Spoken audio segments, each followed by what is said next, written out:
Hello student, very good evening. I hope you are fine. Welcome to expert classes by Manju ma'am. Student, मैं आप लोगों के लिए को करिकुलर का कोर्स लाई हूं जो कि all graduation BA, BSc, BCom, BBA के सेकेंड ईयर के 4th सेमेस्टर में आप लोगों के लिए फिजिकल एंड एजुकेशन से एमसीक्यू टाइप के क्वेश्चन एग्जाम में स्टूडेंट पूछे जाएंगे। अभी तक आप लोगों का expert classes by Manju ma'am के द्वारा 11th चैप्टर यानी होल सिलेबस आप लोगों का कंप्लीट हो गया है। आज मैं आप लोगों के लिए चैप्टर 10 और चैप्टर 11 का सीरीज लाई हूँ स्टूडेंट। और अब इसके बाद आप लोगों का सिर्फ एमसीक्यू सीरीज प्रैक्टिस सेट ही चलेगा। तो आइए बिना समय गंवाए हम लोग स्टार्ट करते हैं स्टूडेंट एमसीक्यू 12 जो कि आपका चैप्टर 10 और 11 से है स्टूडेंट। तो आप लोग इसकी पूर्व की क्लासेस जाकर यूट्यूब पर देख सकते हैं और अपनी तैयारी को बेहतर बना सकते हैं स्टूडेंट। तो आइए हम कंटिन्यू करते हैं। क्वेश्चन नंबर 1 है, एरोबिक एक्सरसाइज में क्या क्या शामिल होता है। क्वेश्चन आपका पूछा है एरोबिक एक्सरसाइज या व्यायाम है, यहाँ पर क्या है, खाली जगह है। आपको ऑप्शन दिया है, पहला ऑप्शन है सहन शक्ति में वृद्धि करता है, दूसरा ऑप्शन है अच्छे कोलेस्ट्रॉल को बढ़ाता है, तीसरा ऑप्शन है ए तथा बी दोनों सही, चौथा ऑप्शन है इनमें से कोई नहीं स्टूडेंट। तो हम सभी जानते हैं कि एरोबिक एक्सरसाइज में आप लोगों को मैंने क्लास में एक्सप्लेन किया था कि जो एरोबिक एक्सरसाइज होता है उसमें क्या होता है, सहन शक्ति का मतलब क्या कि जो मांसपेशी के बीच में जो खिंचाव होता है वो मतलब उसकी सहन शक्ति में क्या करता है, वृद्धि करता है। और क्या है, अच्छे कोलेस्ट्रॉल को बढ़ाता है और बैड कोलेस्ट्रॉल को क्या करता है, ये कम करता है स्टूडेंट। तो इसलिए यहाँ पर क्या हो जाएगा, आपका ऑप्शन ए और बी क्या हो जाएगा, दोनों सही हो जाएगा स्टूडेंट। दूसरा क्वेश्चन है आप लोगों का स्टूडेंट की एरोबिक क्या है, एरोबिक के लिए वार्म अप गतिविधियां कितने मिनट का होना चाहिए। सेकंड क्वेश्चन है आपका, एरोबिक के लिए वार्म अप गतिविधियां कितने मिनट की होनी चाहिए। आपके ऑप्शन में है स्टूडेंट 4 से 5 मिनट।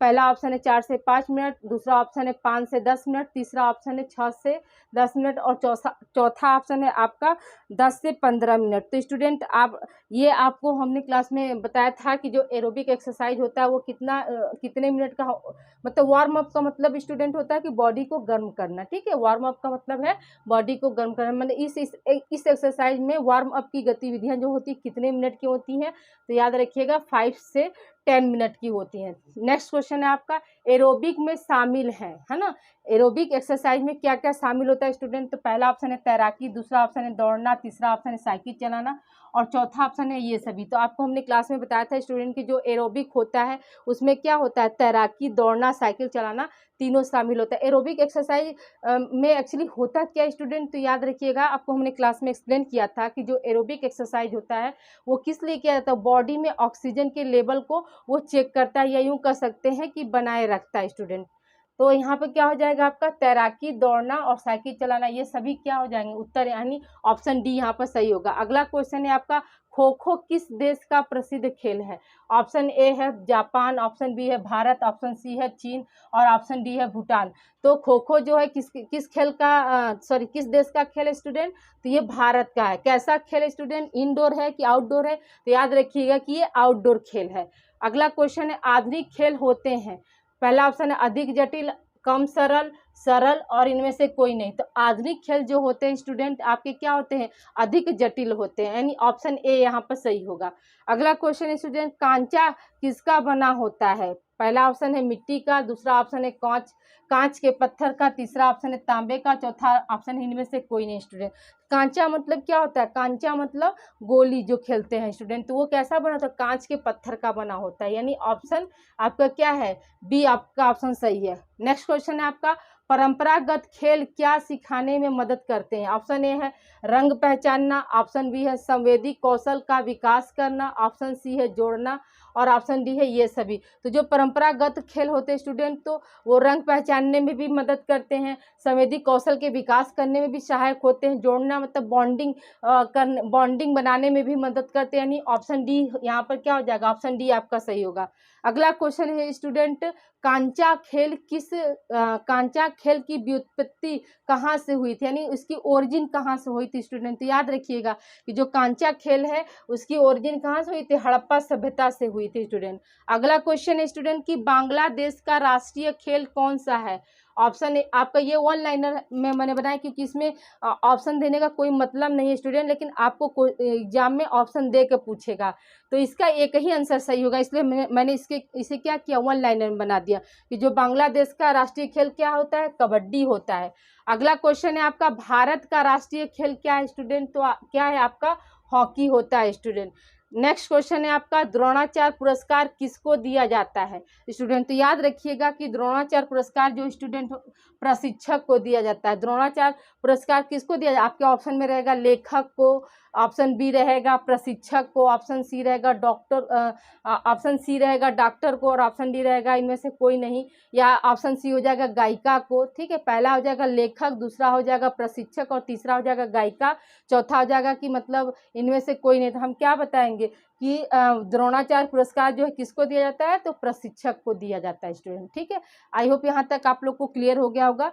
इसे आप लोग राइट डाउन कीजिए स्टूडेंट, और आगे हम अभी कंटिन्यू कर रहे हैं स्टूडेंट। देख लीजिए, इसे आप लोग राइट डाउन कीजिए। क्वेश्चन नंबर आपका 12 है, शारीरिक क्रियाएं हैं। क्वेश्चन आपको पूछ रहा है कि फिजिकल एक्टिविटी कौन कौन सी हैं, तो इसमें आपका ऑप्शन है जिम्नास्टिक, ऑप्शन बी है मार्चिंग, ऑप्शन सी है शारीरिक व्यायाम, और ऑप्शन डी है ये सभी। तो जो फिजिकल एक्टिविटी होती है, तो जिम्नास्टिक जब हम करते हैं उसमें भी हम क्या होता है, फिजिकल एक्टिविटी होती है, मार्चिंग में भी होता है, और जो फिजिकल एक्सरसाइज करते हैं उसमें भी हमारा क्या होता है, ये शारीरिक क्रियाएं होती हैं स्टूडेंट। इसलिए यहाँ पर क्या हो जाएगा, ऑप्शन डी आपका सही हो जाएगा। ठीक है, कौन सा ऑप्शन सही होगा स्टूडेंट, ऑप्शन डी आपका यहाँ पे सही होगा। अगला क्वेश्चन स्टूडेंट कि द्रोणाचार्य पुरस्कार की शुरुआत किस वर्ष हुआ था स्टूडेंट, तो याद रखिएगा कि द्रोणाचार्य पुरस्कार जो है 1985 ईस्वी में इसको शुरू किया गया था। अभी आपको हम तुरंत बताएं स्टूडेंट कि द्रोणाचार्य पुरस्कार जो है किसे दिया जाता है, तो किसे दिया जाता है, प्रशिक्षक को दिया जाता है। और इसकी शुरुआत कब हुई थी स्टूडेंट, तो 1985 ईस्वी में हुई थी। और पहला द्रोणाचार्य पुरस्कार किसको मिला था, तो स्टूडेंट याद रखिएगा जो रेसलिंग के कोच थे ना, रेसलिंग के कोच, उनका नाम क्या था आपका, भालचंद्र भास्कर। क्या नाम था स्टूडेंट, भालचंद्र भास्कर। भालचंद्र भास्कर भागवत को क्या मिला था, पहला द्रोणाचार्य पुरस्कार मिला था स्टूडेंट। ठीक है, आई होप ये क्वेश्चन आपको क्लियर हो गया होगा। तो क्वेश्चन आपको पूछा जाएगा इससे, इसका दो तरह से क्वेश्चन, दो क्वेश्चन हो गया इसका स्टूडेंट कि द्रोणाचार्य पुरस्कार की शुरुआत किस वर्ष हुई थी, तो क्या बताएंगे 1985 ईस्वी में हुई थी। और इसको मतलब सबसे पहले 1985 ईस्वी में किसने जीता था या किसे मिला था स्टूडेंट, तो याद रखिएगा भालचंद्र भास्कर जो कोच थे उनको मिला था। ये किस खेल के कोच थे, तो रेसलिंग में। ठीक है, किससे संबंधित थे ये, तो रेसलिंग। ठीक है, रेसलिंग से संबंधित थे जब इन्हें क्या मिला था, आपका द्रोणाचार्य पुरस्कार मिला था स्टूडेंट। नेक्स्ट क्वेश्चन है आपका स्टूडेंट कि ओलंपिक चिन्ह का क्या अर्थ होता है। आपको क्वेश्चन 14 पूछ रहा है स्टूडेंट कि ओलंपिक चिन्ह का क्या अर्थ होता है, तो हम क्या बताएंगे स्टूडेंट, ओलंपिक चिन्ह का अर्थ होता है निरंतरता, यानी कंटिन्यूटी, लगातार। ठीक है, आप समझिए स्टूडेंट, इसमें पूछ रहा है कि ओलंपिक चिन्ह का क्या अर्थ होता है, तो याद रखिएगा निरंतरता या लगातार या कंटिन्यूटी जो होता है ये आपका उससे संबंधित होता है। अगला क्वेश्चन है आपका, बर्लिन ओलंपिक खेलों के मसाल के वर्तमान स्वरूप को अपनाया गया ना, बर्लिन ओलंपिक खेलों में मसाल के वर्तमान स्वरूप को अपनाया गया, यानी यहाँ पर क्या पूछ रहा है, यहाँ पर आपसे पूछ रहा है स्टूडेंट कि किस वर्ष में अपनाया गया था, तो हम क्या बताएंगे, ये हमारा 1936 ईस्वी में इसे अपनाया गया था स्टूडेंट। अगला क्वेश्चन है आपका, ओलंपिक मसाल जलाने की शुरुआत किसने की थी, तो याद रखिएगा ओलंपिक मसाल जलाने की शुरुआत किसने की थी, तो एम्स्टर्डम ने की थी, एम्स्टर्डम ने की थी। कब की थी, 1936 ईस्वी में की थी स्टूडेंट। अगला क्वेश्चन है आपका, प्राचीन ओलंपिक खेल यूनान के ओलंपिक शहर में कब शुरू हुआ था स्टूडेंट, यानी यहाँ पूछ रहा है स्टूडेंट कि प्राचीन ओलंपिक खेल यूनान के ओलंपिक शहर में कब शुरू किया गया था, तो क्या हो जाएगा आपका आंसर, 776 ईसा पूर्व में शुरू किया गया था। कहाँ पर स्टूडेंट, तो याद रखिएगा स्पार्टा और स्पेन में, कहाँ, ग्रीस में शुरू किया गया था स्टूडेंट। ठीक है, अगला क्वेश्चन है आपका, अंतर्राष्ट्रीय ओलंपिक समिति की स्थापना सखोन नामक स्थान पर कब हुई थी? ठीक है, अंतर्राष्ट्रीय ओलंपिक समिति की स्थापना सखोन नामक स्थान पर कब हुई थी? तो इसका आंसर है आपका 1894 ईस्वी में क्या किया गया था? अंतर्राष्ट्रीय ओलंपिक समिति की स्थापना की गई थी। और किस स्थान पर की गई थी स्टूडेंट? तो सखोन नामक स्थान पर किया गया था। अगला क्वेश्चन है आपका, सांस्कृतिक क्रियाएं हैं स्टूडेंट, तो इसमें से कौन कौन सी सांस्कृतिक क्रियाएं हैं? तो पहला ऑप्शन है संगीत, दूसरा ऑप्शन है नृत्य, तीसरा ऑप्शन है नाटक और चौथा ऑप्शन है ये सभी। तो हम क्या बताए थे आपको, सांस्कृतिक क्रियाएं जो थी उसमें क्या क्या शामिल था हमारा? तो संगीत था, नृत्य था और क्या था? नाटक था। यानी ऑप्शन डी आपका सही होगा स्टूडेंट। अगला क्वेश्चन है आपका, मनोरंजन के माध्यम से किन गुणों को विकसित करने का अवसर मिलता है स्टूडेंट? ठीक है, यानी रिक्रिएशन के माध्यम से हम किन किन गुणों को विकसित करते हैं, ये क्वेश्चन आपका पूछ रहा है। तो पहला है आत्मविश्वास, दूसरा है निर्भयता, तीसरा है सहयोग और चौथा है सभी। तो हमने आपको क्लास में एक्सप्लेन किया था स्टूडेंट की जो मनोरंजन से हमारे अंदर किन किन गुणों का विकास होता है। तो आत्मविश्वास की भी भावना का भी विकास होता है, निर्भयता का भी हम जो है विकास होता है, सहयोग की भी भावना होती है। यानी यहाँ पे क्या हो जाएगा आपका ऑप्शन डी यहाँ पर सही होगा स्टूडेंट। अगला क्वेश्चन है स्टूडेंट की, फिट इंडिया अभियान के अंतर्गत fit India active day program कब शुरू किया गया था? तो 14 मई 2020 को इसे शुरू किया गया था। लेकिन अगर आपको क्वेश्चन ऐसे पूछ सकता है स्टूडेंट कि जो फिट इंडिया अभियान है वो मतलब कब लाया गया भारत में, या इसकी शुरुआत कब हुई? तो 29 अगस्त 2019 को किया गया था स्टूडेंट। एक क्वेश्चन है स्टूडेंट आपका कि ओलंपिक मशाल जलाने की शुरुआत किसने की थी? तो स्टर्नम ने की थी। तो किस वर्ष में की थी? हमने यहाँ पर गलती से बता दिया कि 1936 नहीं, 1936 नहीं होगा, ये आपका 1928 में उन्होंने शुरुआत की थी। कब शुरुआत की थी? 1928 में। ठीक है स्टूडेंट, यहाँ तक आप लोग को क्लियर हो गया होगा। तो इसे राइट डाउन करिए। आगे कुछ क्वेश्चन और रिमेन है स्टूडेंट, उसे हम अभी कंटिन्यू कर रहे हैं। स्टूडेंट हम लोग आगे कंटिन्यू करते हैं। क्वेश्चन नंबर 22 है आपका, 22 नंबर क्वेश्चन है, परंपरागत खेल भारत में किसका नेतृत्व करते हैं? ठीक है, क्वेश्चन आपका पूछ रहा है कि जो परंपरागत खेल खेलते हैं वह भारत में किसका नेतृत्व करते हैं? तो पहला ऑप्शन है इतिहास, दूसरा ऑप्शन है संस्कृति, तीसरा ऑप्शन ए तथा बी दोनों और चौथा ऑप्शन है इनमें से कोई नहीं स्टूडेंट। तो हमने आपको बताया था स्टूडेंट क्लास में कि जो भारत के जो परंपरागत खेल होते हैं या किसी भी देश के जो परंपरागत खेल होते हैं तो वो क्या करते हैं, वो इतिहास और संस्कृति दोनों का नेतृत्व करते हैं। हम क्या करते हैं, हम परंपरागत खेल के माध्यम से ही जानते हैं कि किसी भी देश का इतिहास अगर जानना है तो उसके परंपरागत खेल से, अगर कहीं किसी देश की हमें संस्कृति यानी कल्चर के बारे में अगर जानकारी लेना है तो क्या कर सकते हैं, हम परंपरागत खेल के बिहेव पर जान सकते हैं स्टूडेंट। इसलिए यहाँ पर क्या हो जाएगा आपका ऑप्शन सी हो जाएगा।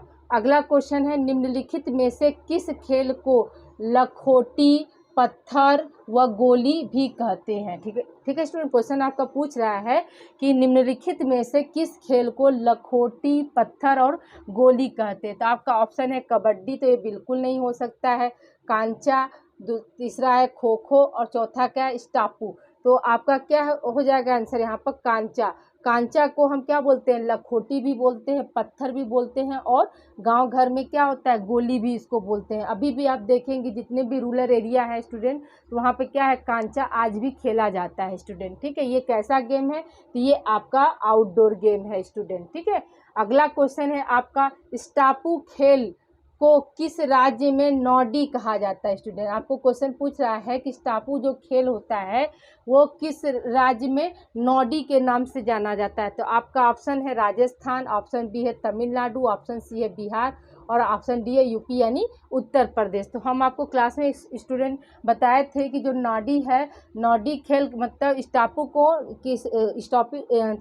स्टापू जो खेल है उसका दूसरा नाम क्या है, नाडी है। और नाडी जो है वो कहाँ पर कहा जाता है स्टूडेंट, याद रखिएगा कि तमिलनाडु में कहा जाता है। कहाँ पर कहते हैं स्टूडेंट, तमिलनाडु राज्य में कहते हैं। किसको, स्टापू खेल को हम नाडी कहते हैं। अगला क्वेश्चन है आपका, गिल्ली डंडा में गिल्ली का आकार होता है? पहला ऑप्शन है त्रिभुजाकार, दूसरा ऑप्शन है वर्गाकार, तीसरा ऑप्शन है अंडाकार और चौथा ऑप्शन है गोल।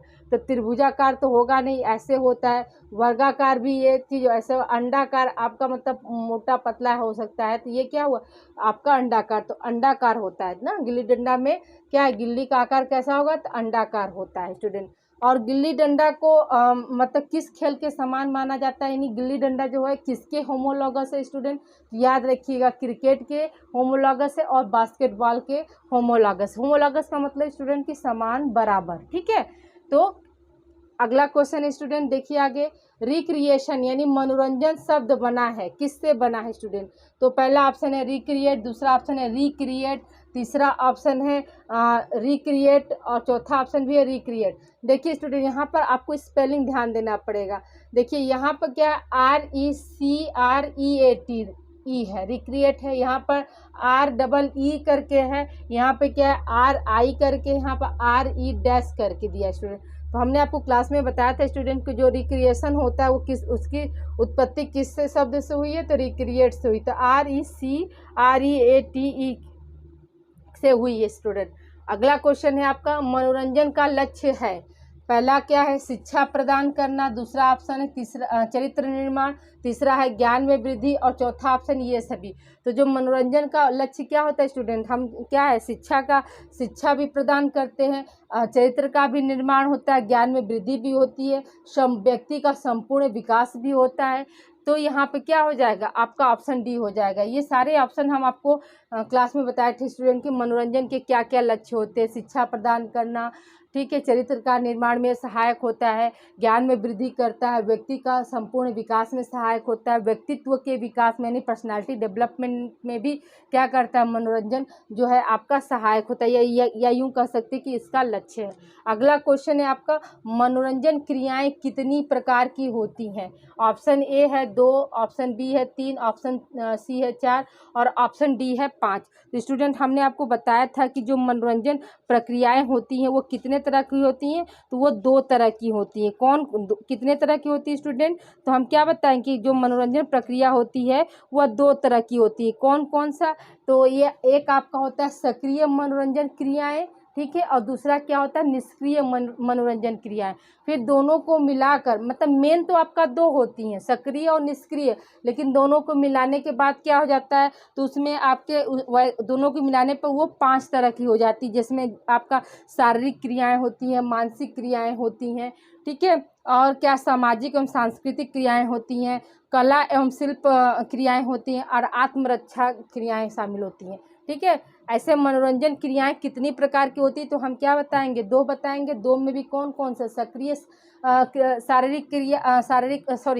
मनोरंजन क्रियाएं और निष्क्रिय मनोरंजन क्रियाएं। मेन तो आपकी 2 हो गई। फिर दोनों को सम्मिलित रूप से हम कितने भागों में बांटते हैं स्टूडेंट, तो क्लास में हमने आपको बताया था कि 5 भागों में बांटते हैं, ठीक है। इसमें शारीरिक क्रियाएं, मानसिक क्रियाएं, सामाजिक और सांस्कृतिक क्रियाएं, शिल्प क्रियाएं और क्या था आत्मरक्षा क्रियाएं थी, ठीक है। आई होप यहाँ तक आप लोग को क्लियर हो गया होगा स्टूडेंट। तो इसे आप लोग राइट डाउन कर लीजिए। आज के लिए इतना ही। अब आपका सिर्फ MCQ सीरीज स्टार्ट होगा स्टूडेंट, यानी 4th सेमेस्टर में अब सिर्फ हम 3 दिन आपको MCQ सीरीज देंगे स्टूडेंट, और आप लोग MCQ सीरीज की अच्छे से प्रैक्टिस कर लीजिएगा, वही आपके एग्ज़ाम में पूछा जाएगा। आज मेरे द्वारा आपका चैप्टर 10 और 11th में 28 क्वेश्चन सॉल्व कराया गया स्टूडेंट। तो इसे अच्छे से आप लोग पढ़ लीजिए और इसको राइट डाउन कर लीजिए स्टूडेंट। ओके स्टूडेंट, अपना ध्यान रखिएगा और इसे ज़्यादा से ज़्यादा स्टूडेंट को आप लोग शेयर करिए, ताकि उन्हें भी को करिकुलर में किसी भी प्रकार की समस्या का सामना न करना पड़े और वो भी अपनी तैयारी को क्या कर सके, बेहतर बना सके स्टूडेंट,